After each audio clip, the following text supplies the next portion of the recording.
만흥이라고 하면 흥이 만땅이야. 가득 찼다라는 거야. 그럼 윤선도의 만흥의 시적 하자의 상태 플러스일 것 같아, 마이너스일 것 같아? 윤선도의 만흥의 시적 하자 플러스일 것 같아, 마이너스일 것 같아? 플러스. 흥이 너무 가득 찼다는데? 근데 그 흥이 막 부귀영화 누려가지고 막 예쁜 기생들과 니나 너 놀자 라고 하면서 느끼는 흥이야? 아니면 자연 속에서 느끼는 흥이야? 자연 속에서.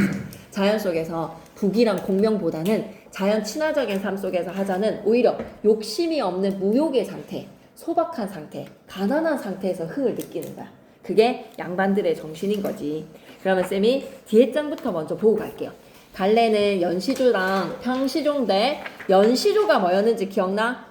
여러 개가. 그렇지. 시조가 연을 이루고 있는 거야. 시조가 연을 이루고 있는 총 몇 년을 이루고 있는 거지? 우리 시험 범위는 지금 6년이야. 6년. 6개의 연으로 볼 거야. 그래서 이런 노래들 다 모여 라고 하면 강호 가도였던 거 기억나? 그럼 현재인 쌤이 좀 이거 낼 수 있어. 만흥의 시적 하자의 상황 정서랑 유사한 거 찾으라고 하면 1번부터 5번까지 중에서 여러분은 어떤 거 찾아야 돼? 부귀공명보다는 속세의 가치보다는 자연에서 노는 시적 하자를 찾아야 돼. 그러려고 쌤이 방학 때 고전 시가를 했었던 거야, 차차야. 맞지? 네. 좀 시가들을 좀 하긴 했거든. 근데 좀 어려울 수 있어. 그래서 선지에서 해석이 안 되는 노래는 쌤한테 이제 질문을 해주셔야 돼요. 쌤, 이 시조가 무슨 내용이에요? 라고 물어봐 주셔야 돼요. 그래서 이 화자의 정서랑 동일한 거를 고르라고 하는 거에서 시험 직전에 총정리해서 쌤이 대표적인 강호가도의 노래들을 쭉 소개를 해주겠습니다. 그럼 그런 거 보면서 아, 이런 게 자연친화구나 라는 걸 익혀 놓으시면 돼요. 같이 링크를 걸어 볼게요. 강호 한정가라고 하면 강과 호수라고 생각하지 마시고 어떻게 해석하셔야 돼요? 강호는 자연이야. 자연에서 한가로운 정서를 느끼고 있다는 거야. 글자 수가 어땠지?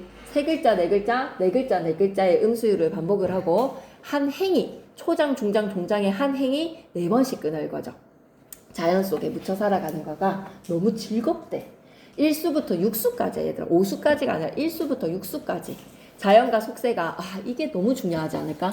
자연 패거리 모여 속세 패거리 모여. 자연과 속세 대비에다가 밑줄 끄시고 육수는 임금님께 충성하는 거라서 육수가 빠졌는가 보다. 그럼 1수부터 5수까지가 맞다. 1수부터 5수까지는 자연 패거리랑 속세 패거리랑 나눌 수가 있어야 돼. 그리고 조선 정기의 강호가도의 작품을 계승을 했으니 얘는 조선 정기는 아니고 조선 후기 작품이야. 사실 조선 후기라고 좀 적어줘. 조선 후기. 이 작품은 조선 후기 작품인데 조선 정기의 작품을 계승했다. 와, 이거 가지고도 한번 총정리해야 되겠다. 그지? 그런데 현재쌤이 참 진짜 대단하다. 대단해. 문법도 시험 범위 문법 요소랑 아닌 것까지도 설명해 주셨네. 의문의 변동 15번도 하고 14번도 막 설명해 주셨네. 했어요? 굳이 본용어 보조용어는 왜 하시지? 범위도 아닌데. 맞지? 죽으라고. 힘내라고. 힘내라고. 죽으라고가 아니라 힘내라고. 열심히 공부하라고.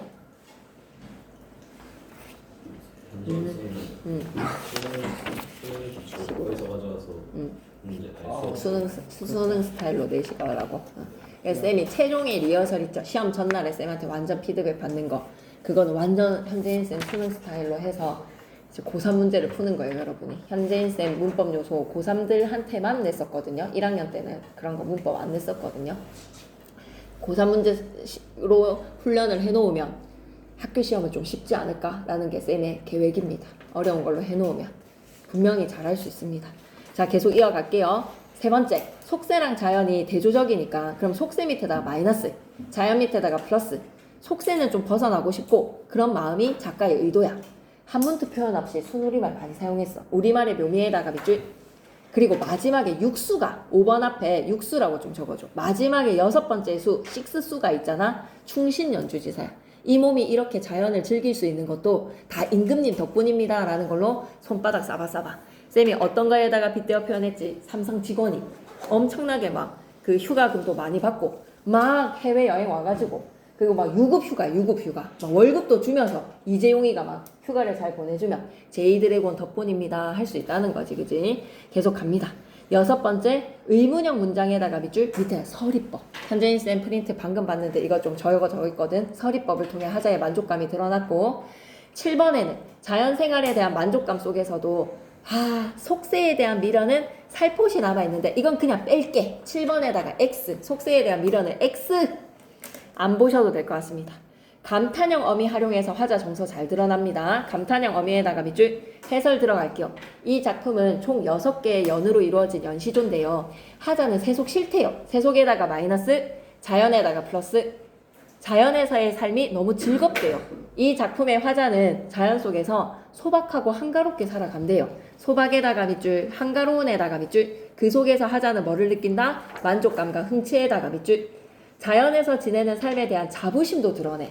그러면서 이러한 삶을 살도록 해주신 건 누구 덕분이다? 밑줄 그자. 임금에 대한 감사 마음에다가 밑줄. 이해와 감상 갈게. 만흥은 윤선도가 해남의 금세동에서 기거하면서 지은 노래야. 윤선도는 정치 현실에서 잇따른 실패랑 좌절을 많이 경험했거든. 번잡한 현실에 대한 번뇌를 씻고자 자연지향 의식을 가지게 되었다. 그러나 그는 자연에서 은둔하는 삶에 대한 경국 재미는 일찍부터 숭상한 바요. 이거는 그냥 읽고만 넘어가면 돼. 세상을 등지고 은둔함은 본래 기약한 뜻이 아니다 라고 하였으며 은거할 때에는 마땅히 세상을 잇는 것을 경계한다. 안 봐도 될 것 같다. 어쨌든지 하자는 현실에 대한 정치보다는 뭐에 대한 관심? 자연에서 행복하게 살고 싶대요. 1수부터 갑니다. 한수간 바위 아래 띠집을 지었어. 띠집에다가 동그라미 가난초라라고 좀 적자. 가난과 초라. 가난할 빈이라고도 하거든요. 산수간 한마디로 자연 속에서 바위 아래 띠집을 초가집을 지었더니 그 뜻을 모르는 남들은 어이구 남자 새끼가 저 뭐하는 짓이네 병신 하고 비웃는단 말이야. 웃는다에다가 밑줄 끄시고 비웃는다에다가 밑줄 끄시고 조소를 날려. 산수간 바위 아래 소박하게 띠집에 초가집을 짓고 사는 나의 가난함을 택하는 모습에 남자 새끼가 저래 가지고 뭐하는 짓이여 라는 거에서 비웃는단 말이야. 세상 사람들이 속세 사람들이 나를 손가락질을 해. 그 뜻을 모르는 남들은 그러면 속세인이라고 좀 적어줘. 그 뜻을 모르는 남들은 뭐라고 적어놓자? 속세 사람들이 나를 비웃어. 그렇다 하지만 남들은 혼탁한 정치 현실을 떠나 자연을 지향하는 나의 뜻을 이해하지 못하는 속세 사람들입니다. 어리고 밑에다가는 겸손함이라고 적어줘. 내 자신을 어리석다라고 표현을 하는 것은 어리다가 나이가 적다가 아니지. 자기 자신을 어리석다라고 생각하는 것은 겸손함. 혀안에다가 밑줄 끄시고 시골 촌뜨기. 겸손함의 표현이야. 자기 자신에 대해서 열등의식을 지니고 있는 게 아니라 겸손하게 표현하는 거야. 어리석은 시골 촌뜨기의 내 뜻에는 제 분수에 맞는 걸요 뭐. 내 분에다가 밑줄 끄시고 분수에 맞는 삶에다가 밑줄 안분지족이 되는 거지. 안분지족에다가 밑줄 자기 분수에 만족하면서 살아가니까 안분지족이야. 이수로 가자. 보리밥 풋나물에다가 가로로 묶으시고 화려합니까? 소박합니까? 소박해요. 보리밥 풋나물 가로로 묶어서 소박한 밥상을 나타내는 말로 보리밥 풋나물에서 여러분은 뭐를 떠올리셨으면 좋겠다. 단사표음 단표두항이라는 사자성어를 좀 갖고 가자. 보리밥 풋나물은 소박한 밥상이거든. 그래서 단사표음은 바가지에다가 식사하고 표주박에다가 물 마시는 거야. 매우 소박한 밥상을 나타내는 사자성어야. 단사표음 단표두항 밑줄 꺼서 옆에다가 소박한 밥상이라고 적자. 소박하게 먹는 밥상을 이루는 말 보리밥 풋나물. 근데 안빈낙도는 뭐게? 안빈낙도는 하자의 삶의 태도야. 가난함 속에서 락과 도를 즐기다. 가난함 속에서 편안함으로 락과 도를 즐긴다. 이게 안빈낙도야.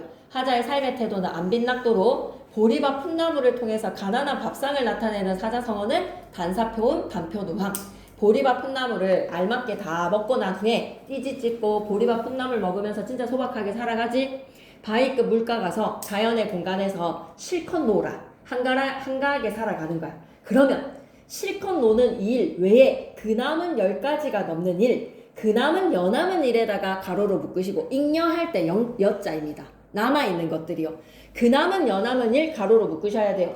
내가 노는 거, 바위급 물가에서 실컷 노는 거 외에 그 남은 여남은 일 가로로 묶으시고 그 남은 여남은 일 가로로 묶어서 플러스의 1일까 마이너스의 1일까? 그 남은 여남은 일은 바위급 물가에서 실컷 노는 거 외에 일은 플러스 마이너스 마이너스. 이 마이너스의 일이 부러워할 줄이 있으랴라는 것은 바위급 물가에서 실컷 노는 거 외에는 부럽대 안 부럽대? 하나도 안 부럽대. 나 바위급 물가에서 실컷 노는 거에만 관심이 있다 보니 그 밖에 여남은 일은 야 내가 부럽겠어? 라는 말인즉슨 부럽다 안 부럽다? 하나도 안 부럽다 이 얘기인 거야. 그래서 부러워할 줄이 시랑 벼슬 사이에 미련 없음에다가 밑줄 긋자. 벼슬 사이에 미련 없음에다가 밑줄. 부러워할 줄이 이시랴 사용된 표현기법 무슨 법? 내가 부럽겠어? 라는 거는 하나도 안 부러? 라는 서리법. 그래서 하자는 진짜 만족스럽게 살아가네. 제 5수로 가겠습니다. 내 천성이 게으르더니 밑에다가는 겸손함이라고 좀 적어줘. 그냥 자기 자신이 게으르다라고 자기 디스를 하는 것은 겸손한 거야. 하늘이 아셔서 아르실사라고 하면 리을샤 하면 감탄이거든요. 하늘께서 아셔서 임마 이거 가난해 이거 게을러가지고 내가 인간만사 맡겼다가는 제대로 일도 하지 않아 라는 걸로 하느님께서 인간만사를 한 가지 일도 안이 맡기셨대. 안이 맡기신 건 누구다? 하느님께서. 인간만사는 그럼 시적하자에게 플러스의 1 마이너스의 1 인간만사는 속세의 1이기 때문에 마이너스. 그럼 봐봐 발상에 있잖아. 아까 시적하자가 연두색의 들판을 바라보는 것을 연두가 내 두 눈을 찌른다. 주객전도였지. 자기가 인간만사 안 택하고 싶은 것을 하늘이 내 게으름을 아셔서 인간만사를 하나도 안 맡겨주셨어 라는 것은 주객전도식 발상이라고 해도 되지 않을까? 그지? 인간만사 한 일도 아니 맡기셔. 옆에다 뭐라고 적고 가자? 주객전도라고 적자. 주객전도식 발상인 거야. 내 천성이 쌤이 왜 나오냐? 현재인 쌤이 말씀 안 하시면 몰라도 되기는 한데 인간만사를 한 일도 아니 맡겨를 쌤은 뭐라고 설명해도 되겠다고? 주객전도라고 봐도 되거든요. 지가 택하지 않는 것을 하늘이 아니 맡기셨다라고 했으니 주객전도라고 볼 수 있는데 만약에 현재인 쌤이 수업 시간 언급 안 하시면 안 나옵니다. 주객전도가 그렇게 문학적으로 좋은 표현 발상은 아니에요. 네. 그래서 인간만사를 한 가지도 아니 맡기셨으니 다만당 다툼이 없는 강산을 지키라고 명하셨대. 다만당 다투리가 없는 강산에다가는 플러스 지키라 하시도다 라고 하면 지키라 하신 사람이 누가 나에게 강산을 지키라고 하셨다고? 조물주가 하느님이. 그러면 다투리가 없는 강산이면 인간만사에는 다툼이 있다 없다? 그게 대조적인 인식인 거야. 다투리가 없는 강산을 지키라고 하셨으면 바로 추론을 할 수가 있어. 인간만사에는 그럼 다툼이 있다라는 이야기네. 이걸 추론할 수 있다는 거야. 다툼에 대한 대비적 인식. 인간만사에는 다툼이 있고 강산에는 다툼이 없으니 이걸 나는 지키겠다. 자기가 지키고 싶은 것을 하늘이 나에게 맡기시고 하늘이 나에게 지키라고 하셨고 주객전도식 발상이라고도 볼 수 있습니다. 자연의사의 삶이 하늘이 자연에게 부여한 것이다. 밑줄 긋자. 자연의사의 삶이 하늘이 나에게 명을 내리셔서 이런 게 운명이지. 자신의 삶을 떳떳한 일로 생각하고 있다는 거야. 4번에 3번 선지 딩동댕 하셔도 되겠죠. 그럼 나머지에 이제 6개 딱 세수만 딱 하면 조금만 더 힘내볼게요.